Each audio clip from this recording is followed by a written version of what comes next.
right, so my name is Siobhan Vivian. I have been writing books now full-time since about 2006. And prior to that, I was working as an editor of teen fiction, mostly stuff like the spin-off of Gossip Girl, books that had pictures of girls in bikinis on the cover, like kind of like trashy commercial stuff.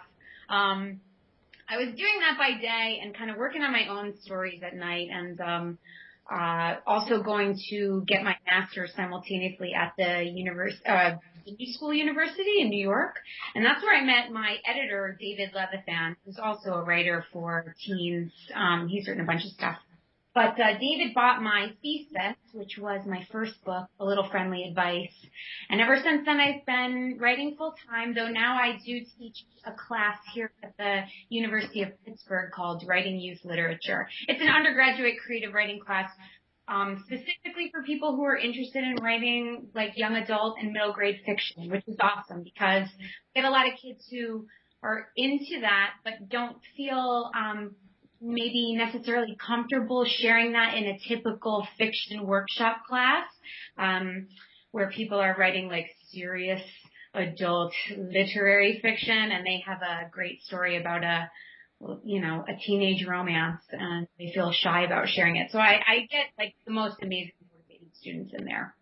But speaking about the list specifically, the idea for the book first came to me after seeing a report on Good Morning America about a school in New Jersey not far from where I grew up that had a similar tradition happen as one featured in the book. There was a group of senior girls, and this tradition had been going on for years and years and years, but this group of senior girls make a list targeting underclassmen girls at the start of every year. And they would write things that were sort of sexual in nature, like who's a whore, who's pretty, who's ugly, that sort of thing. And this particular year's list to the media. And so all of these reporters and stuff kind of swarmed on this school and were sticking microphones in girls' faces. And I was just, it was interesting to me, just to watch the dynamics of the girls who were kind of willing to talk about the list and the tradition. So I became a little bit obsessed with the story, and I started to read all the articles that were out there, including one by a local paper who really stuck with the story more than the Good Morning America did. Like, they were just sort of looking for a pretty sensational soundbite, and then it was sort of over and done. But this one local paper, continually followed up and was talking to the principal and this stuff. And I noticed that the girls from the high school were swarming the comments area of these articles. And just the reactions from them were so amazing. Like, some girls were predictably saying, like, oh, this is disgusting. I hate that this happens in my school, and I wish the tradition would just die. Other girls would say, well, it's really not that big of a deal. It's just like harmless teasing. And then I spotted this one comment from a girl who said some like somewhat contradictory things. She was saying, the list isn't that big of a deal, but some friends I had were really upset that they weren't on the list because it meant that nobody saw them. And it was after reading that comment that I was like, whoa, this is something really interesting, that it's like you want to be viewed so bad, you want to be noticed so badly that, girls would even be willing to sort of be viewed negatively, that was something sort of worth, a hill of beans. And so I started to think about a character who might occupy that space, and I came up with Jennifer. And when I pitched the story to my editor, David, I was only going to write about Jennifer. I basically had her story set as it takes place in the book, a girl who's been on the ugly list for 4 years in a row and sort of tries to take this very negative, notorious, weird prize that she's won and weirdly try to make it into something positive, but have it really not work. And so I pitched him the idea, and he was really into it, but he said to me, well, what about the other girls on the list? You know, who are they?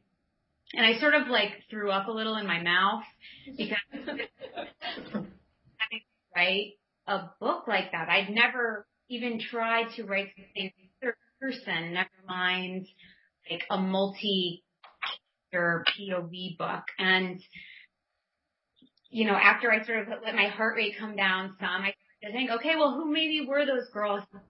And these characters started coming to me, and I was like, all right, this has turned into something pretty unique. And I didn't think there were really many stories out there.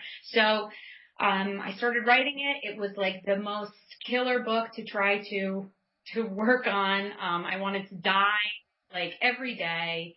My husband would find me in the fetal position on my office floor crying, saying that my career is over. I clearly fooled somebody into thinking I could do this, and I can't. And I would be sharing pages with writer friends of mine, and they would see my misery and say to me things like, well, maybe you should like cut somebody. I don't know, like maybe just like condense or get rid of somebody. And every time I was faced with choice, I didn't want to lose anybody. I liked all of the girls, so I pushed through. I finished. You know, I have some mixed feelings about the book because I feel like there were a lot of issues that I wanted to explore more deeply, but I ran out of room. So I don't think by any means it's a perfect book, and in some ways I don't even want to look at it again because I just kind of keep getting ideas about what I wish I could go back and change, but you know, it's too late for that.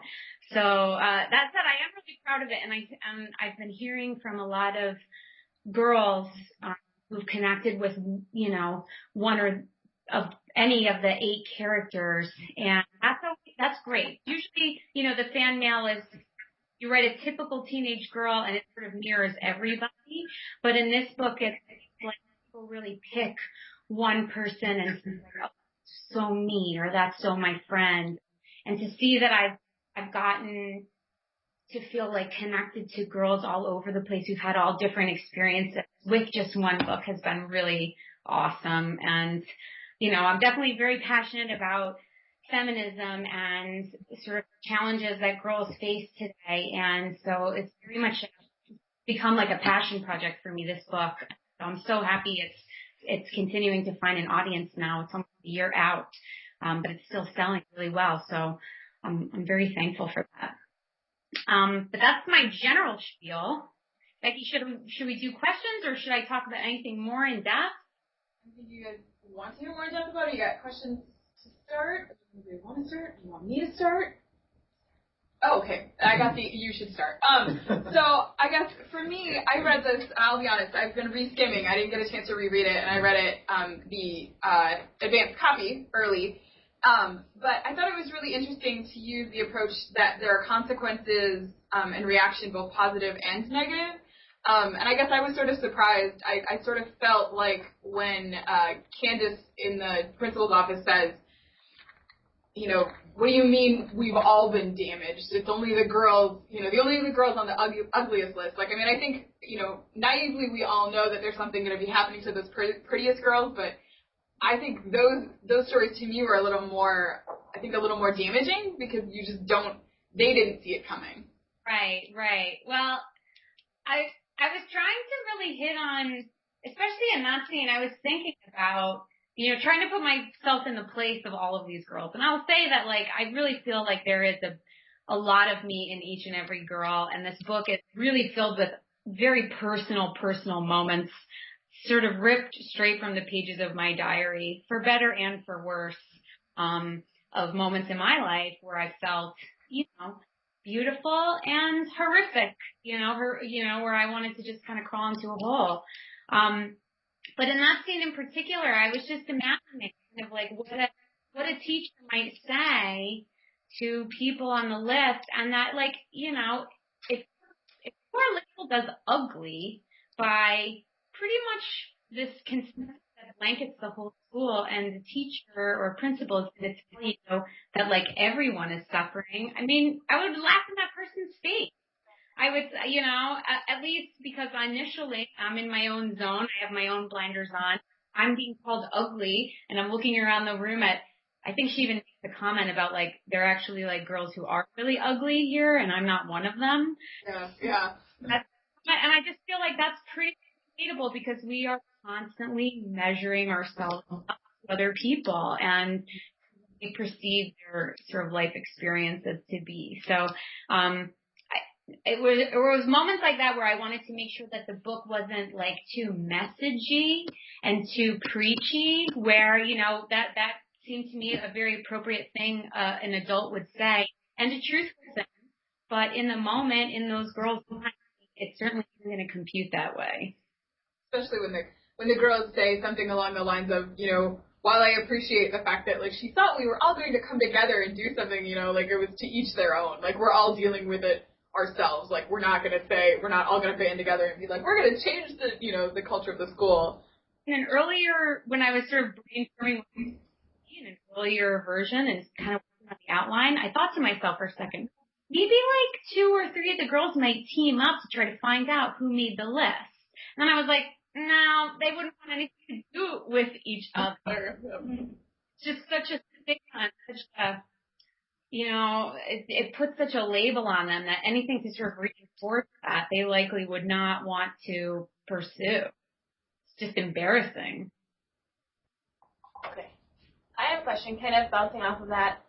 Because, like, in the end, I guess, from my view, it seemed like most everybody was able to take the experience and, like, mold it with themselves and kind of come out okay in the end. Except for 3 people, I thought. And I don't know if this is, like, the way you intended it, but I felt like Lauren, Bridget, and Jen's stories didn't necessarily end with them being okay. Was there a reason you chose them, or was it just kind of you were, that's just the natural progression you saw going in? I mean, I definitely, the time frame of the book presented, I think, a interesting challenge, because when you think about, when you're putting on your writer hat and you're thinking, okay, how, through an arc of a story, how is each character going to grow and change in a way that feels organic in 10 days or whatever it is that the book takes place over? It might be 8 days. I can't remember. Or even less. But, that was part of the challenge of keeping the sort of managing the levels of how this experience is really going to impact me. And, in some cases, and speaking personally here, I mean, I definitely still struggle with the way some people view me. Just this past semester, teaching that college class, I overheard 2 of my students telling me how ugly I was. Oh my gosh. And that feeling of like, now somehow I've come through the other side, I'm okay, I feel like it's a very false statement. So I do agree that I think those 3 characters sort of have the most kind of turmoil in their lives as they end the book.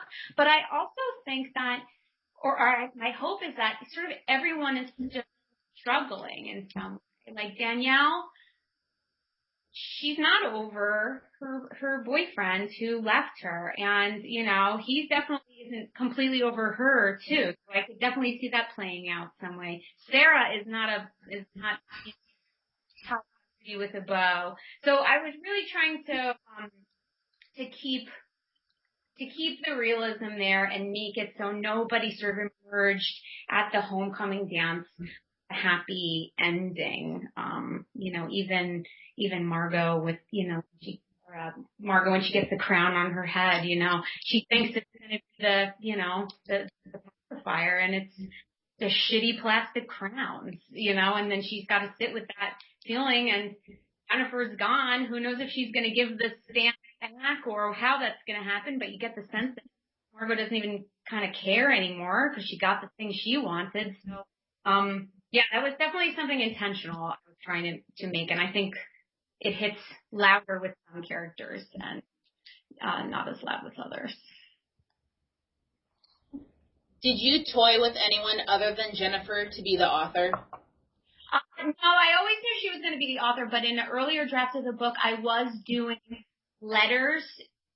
Interspersed between the chapter were letters anonymously written from Jennifer, you would find out at the end, to the person she would be handing off the stamp at the end of the homecoming thing. And she sort of talks about how she does it, and she talks a little bit more about why she's picked each girl. Now, that's a very small facet in the book in its final version, because I realized, honestly, it doesn't matter. It doesn't matter why Jennifer put as arbitrary as anybody walking down the street and telling you that you're pretty or you're ugly. You know, they have their own relationship that they're bringing to the table. It has nothing to do with it. So I almost didn't want to give it that much attention. But in earlier drafts of the book, Jennifer was going to be giving the stamp away, and you were going to hear more from her throughout the book.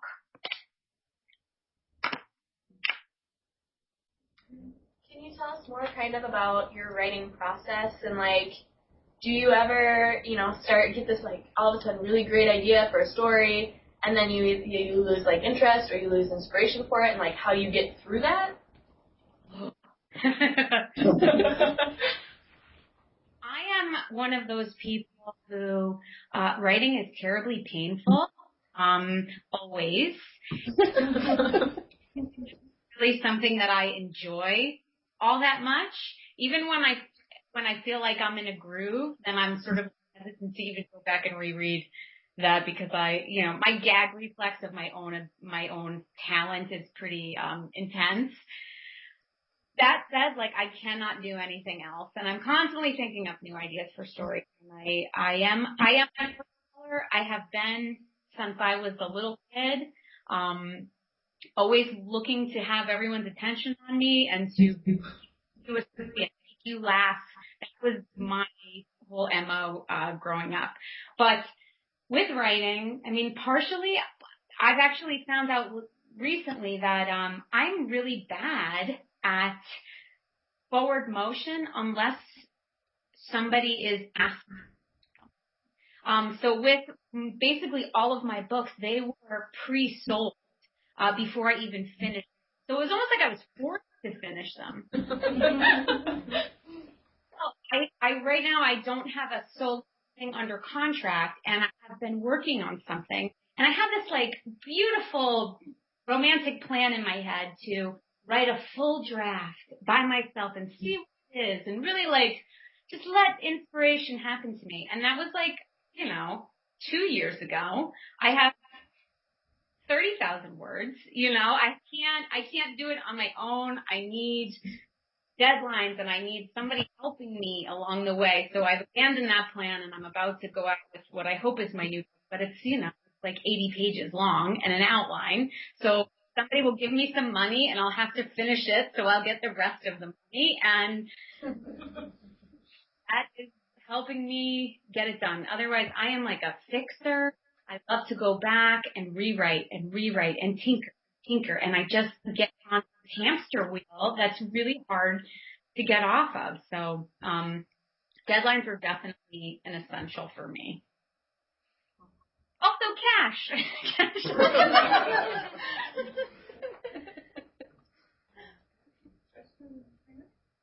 Well, movies sometimes come out with an editor's cut, which expands and develops. Is there any reason why a book can't come out with an author's cut, some years later? This is what I really want us to do. I think people would buy that. Something where people will write a little, like a novella or an addendum to the book and maybe publish it as an ebook. Right. My editor has been talking to me about maybe doing a sequel to the list, but I want to, because I like that I get letters with girls who are like aching for closure. I mean, I really didn't want to give any closure. I get these upset letters that show me that like a week after they put down the book, they're still wondering if Bridget's going to be okay, or, is Lauren going to be able to come back to school? That makes me so happy because it shows me that something's really sitting with them. I think, I hate the stories that are so buttoned up at the end that just sort of like, you close the book and then you forget about the book because it leaves you nothing to chew on. So I wanted to kind of do the opposite with that. I could release the letters maybe, but honestly, they are shit. They are that got cut. Well, maybe there's a book, the college list, 4 years later, what happens to these girls in college or whatever, wherever life takes them. Now I guess I'm like clued into lists in general. I feel like I'm always seeing a story about, this is the list of girls to have sex with freshman year, have sex with these girls or get these girls to be friends with you and we'll award you points. There's like just so many variations on lists created by boys, created by girls. It's a thing that happens again and again for some reason, hot or not, these things are rating each other. It's just constant. Was there, I guess maybe it's the inspiration you said for the original story was girls, but like, is there a reason, did you ever think about maybe adding guys into it at all? And having the difference between the reaction between guys and girls? Yeah, well, I wanted to touch on that a bit as much as I felt like I could with Andrew and Chuck's relationship, because they're definitely very competitive and, they really care about sort of what the other one thinks. And I wanted to show that sort of there's a peer pressure for boys too that boys aren't necessarily immune from it. Andrew's always like worried that he's the smallest guy on the team and he wish he could be stockier. It's almost like the reverse of sort of what Danielle is going through, and that they are not immune to it. So I'm just way more interested in girl dynamics. I definitely think somebody could totally write a book about guys sort of undergoing the very same things. Say, as a new father to a daughter, this book absolutely terrified me on some levels. But I was interested to see if there was any reason for not having a more in-depth father perspective, even like the reaction to father's reaction to having a daughter on either side of the list might have been interesting. Yeah, totally. Alas, another regret of mine. I really wanted to have an adult male perspective there, for sure, but I just ran out of room. And I have like backstory about like Lauren's mother being on the list when she was in high school, and that, that's why she's like so kind of nutty, and protective of her daughter. I literally had these sort of big, round, full things for every person in that book. I think about the principal sort of dealing with older women faculty and sort of looking down on her because she was pretty and young and, not sort of being inclusive or particularly nice to her. I really I could have gone, this book is about 3 times as long, but, I had to at some point streamline and, tighten it up. But I think that would have been amazing, that perspective. I wish I could have.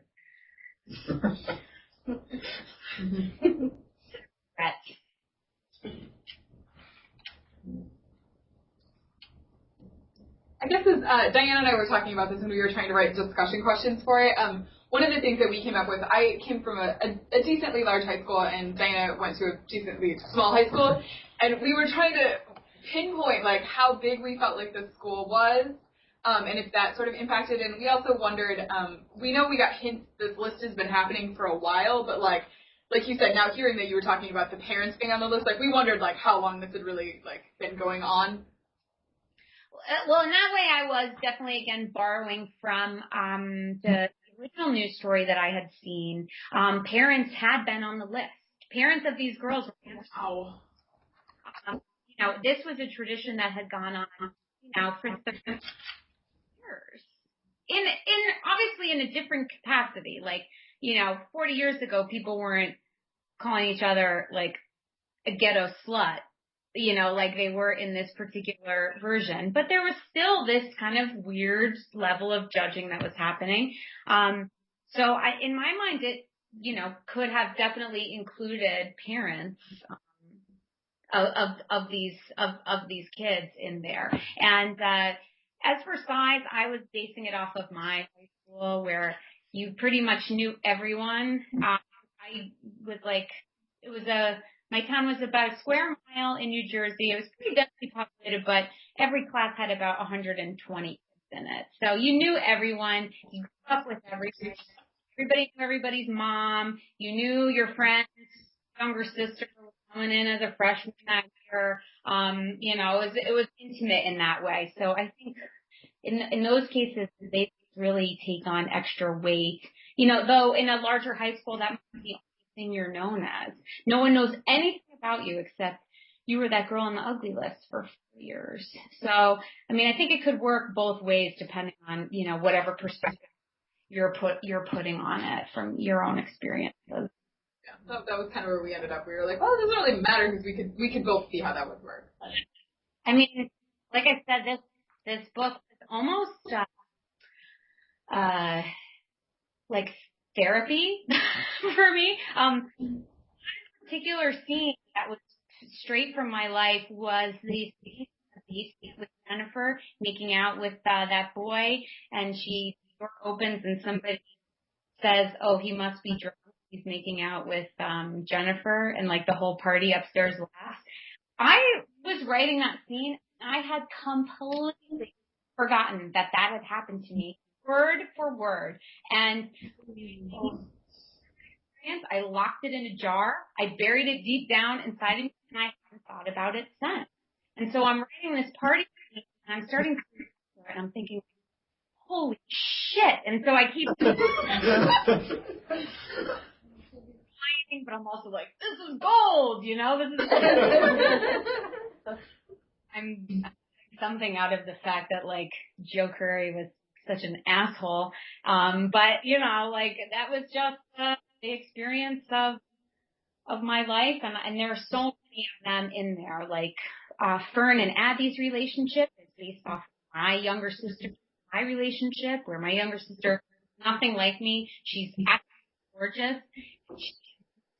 So terrible at school, has always been a struggle for her, whereas for me, I was, on the accelerated track all the time, and she would get attention for being beautiful, and I would get attention for being a nerd, and, we would have our back and forth there where, we had our power struggle. Literally every single character in there has something from my life in it.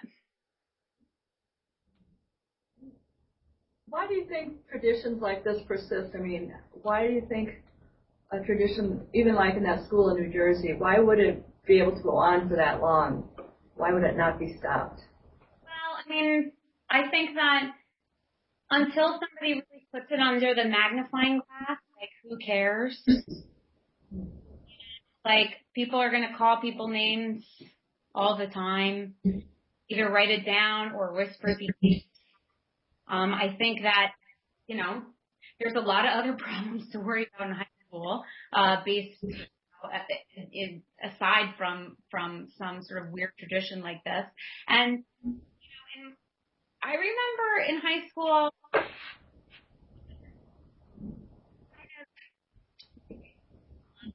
the gossip that they would get to hear and they would get to see.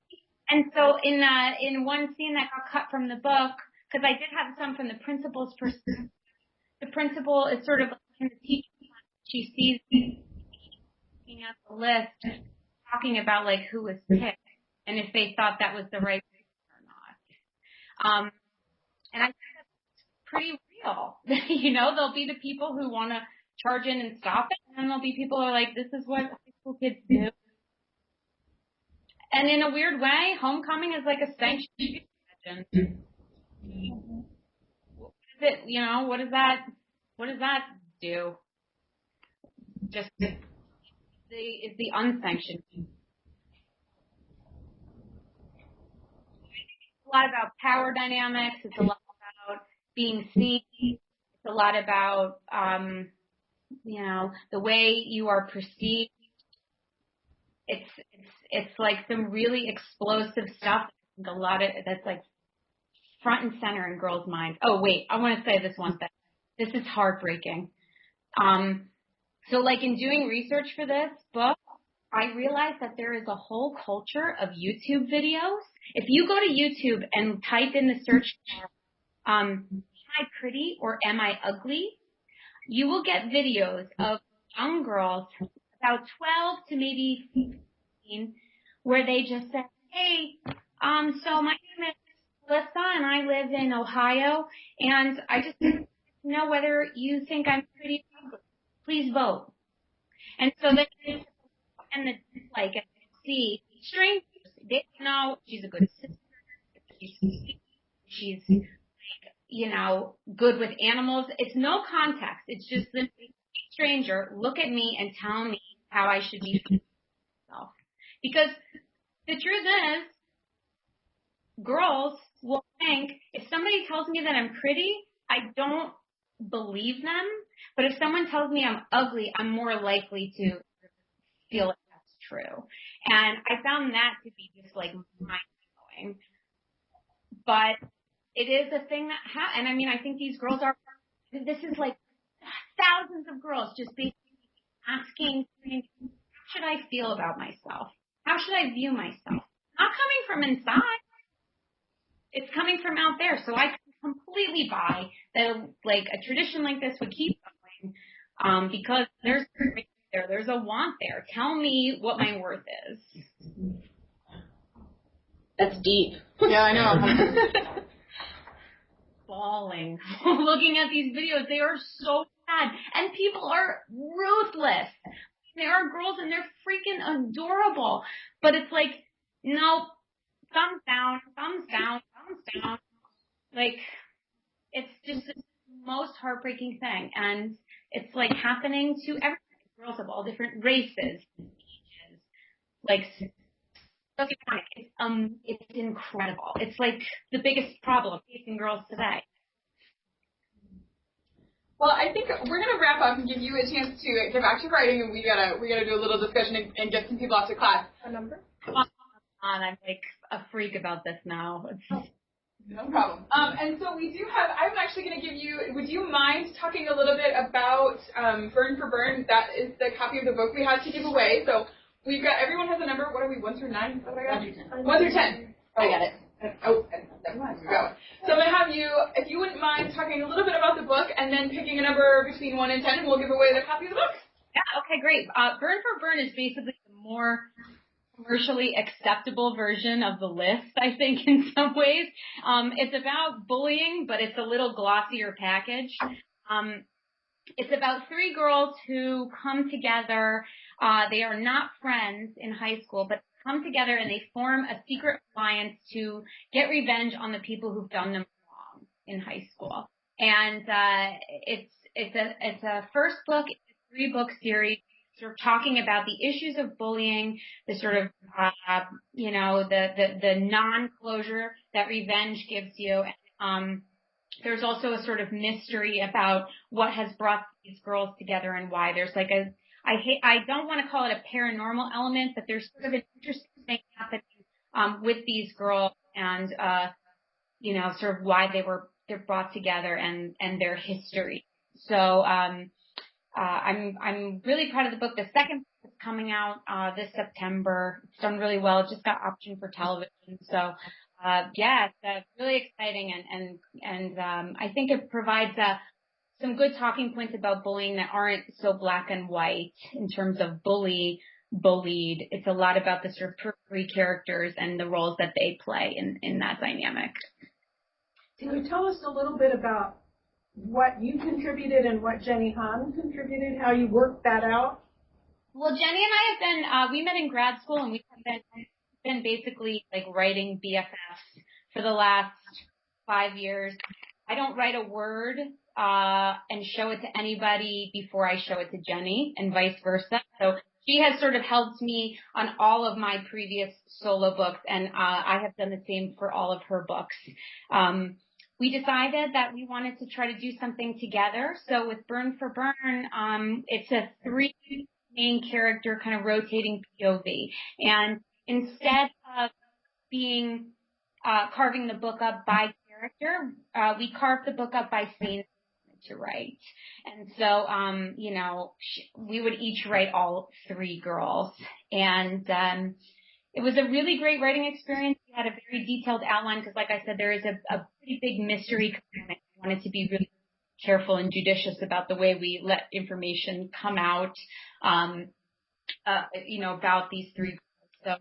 So we were very detailed in our outline, and then we just said, I really want to write this scene. I really want to write that scene, and kind of piece the book together that way. How do you keep the voice consistent with 2 different people? Ends up being, all 3 girls are basically in all the chapters. So just because I'm having a chapter from Kate's point of view doesn't mean that the other girls don't show up there. So as we started writing, we would realize that, okay, Jenny feels really, really close to a character named Lilia. She's the Korean American girl on the cover there, and Jenny's Korean American.